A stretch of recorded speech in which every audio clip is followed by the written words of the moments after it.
Reprezentacioni i Maqedonisë së Veriut në boks sot ka udhëtuar në Loznicë të Serbisë, ku do të merr pjesë në kampionatin evropian të boksit në kategorinë U19.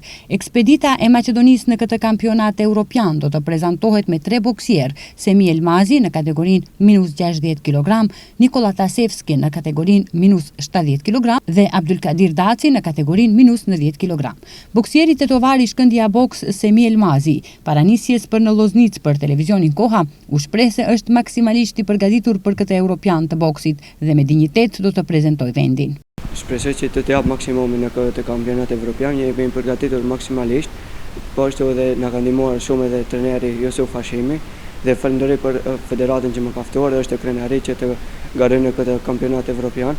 Është hera dytë që garoj për reprezentacionin dhe shpresoj që të jap maksimumin për shtetin tim, nacionalitetin tim dhe shpresoj që të dalim në vendin e parë. Semi Elmazi para nisjes u shpreh mjaft optimiste dhe pse ka respekt të posaçëm për çdo kundërshtar të mundshëm. Pres që të marr vendin e parë, por prapë nuk e di, unë e respektoj secilin kundërshtar që e kam përpara, por besoj se do të vim me fitore dhe me medalje në gol. Ekipi përfaqësues do të drejtohet nga trajneri Petre Çurlinovski, i cili do të kujdeset për përgatitjen dhe paraqitjen e boksierëve të Maqedonisë në ringun evropian. Në kampionatin evropian të boksit U19 marrin pjesë 241 boksier dhe 131 boksiere vajza nga 35 vende.